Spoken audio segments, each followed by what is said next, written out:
ఓం శ్రీ గురుభ్యో నమ. యా దేవీ సర్వభూతేషు మాతృరూపేణ సంస్థితః నమస్తస్యై నమస్తస్యై నమస్తస్యై నమో నమః.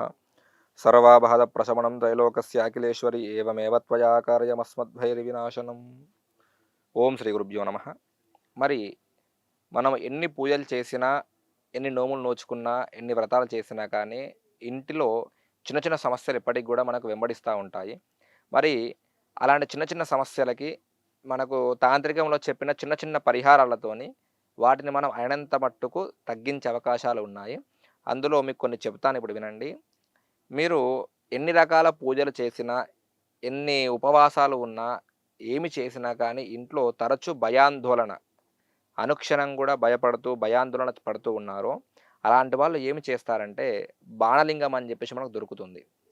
ఆ యొక్క బాణలింగాన్ని తీసుకొని ఒక పంతులు గారిని పిలుచుకొని ఇంటి లోపట బాణలింగానికి మహన్యాసపూర్వక రుద్రాభిషేకం చేసుకున్నట్టయితే ఆ యొక్క భయాందోళనలు తొలగే అవకాశం చాలా మట్టుకు ఉంది. మనము ఎంత కష్టపడ్డా, ఎన్ని రకాల పూజలు చేసినా కానీ విపరీతంగా కష్టాలు వస్తూనే ఉన్నాయా? అలాంటి వాళ్ళు ఏమి చేయాలంటే ప్రతిరోజు రాత్రి 2 పసుపు కొమ్ములు తీసుకొని వారు పడుకునే దిండు కింద పెట్టుకొని పడుకోవాలి. తరువాత ఇలా ఎన్ని రోజులు చేయాలి అంటే 9 రాత్రులు ఈ విధంగా చేసి అనంతరము ఆ పసుపు కొమ్మలన్నీ కూడా తీసుకొని ఒక నదిలో పారవేసినట్టయితే వారి యొక్క కష్టాలు పోయే మార్గం అనేది వారికే కనబడుతుంది. ఈ విధంగా చేసుకుంటే కష్టాలు దూరమైపోయి మీకు సుఖంగా ఉండే మార్గం అనేది మీకు కనబడతా ఉంటుంది. అయితే మనకి ఇంకోటి ఏంటంటే ఈ కాలములో చాలామంది కూడా భార్యాభర్తల మధ్యలో ప్రతి చిన్న విషయాన్ని గొడవలు కావడము, భర్త భార్యను విడిచిపెట్టి వెళ్ళి వేరే దగ్గర ఉండడము, లేదా భార్య వేరే భర్తను విడిచిపెట్టేసి వేరే దగ్గర ఉండడం, ఇవన్నీ కూడా చాలా చూస్తూ ఉన్నాము.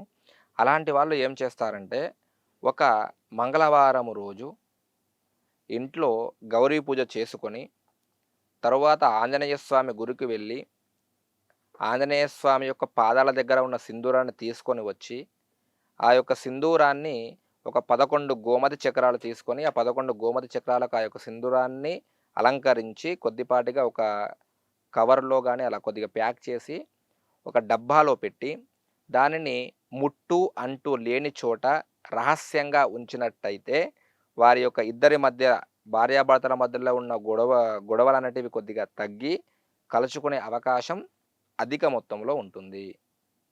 ఈ కాలంలో ఏంటంటే ఎవరమైనా సరే ఇంటి నిర్మాణాలు చాలా జరుగుతూ ఉన్నాయి.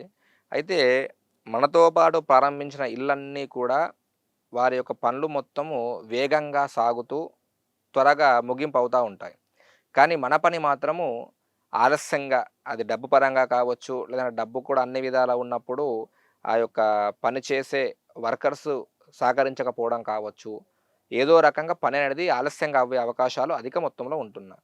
అయితే అలాంటి వాళ్ళు ఏమి చేయాలంటే ఎప్పుడైతే మనము ఇంటి యొక్క సింహద్వారాన్ని ఎక్కించుకుంటామో ఆ సమయములో ఆ యొక్క కడప కింద ఒక చందనపు చెక్కను పెట్టి ఆ కడపను ఎక్కించినట్టయితే మీ యొక్క ఇంటి పనులు అనేటివి వేగంగా పూర్తయ్యే అవకాశాలు అధిక మొత్తంలో ఉంటాయి.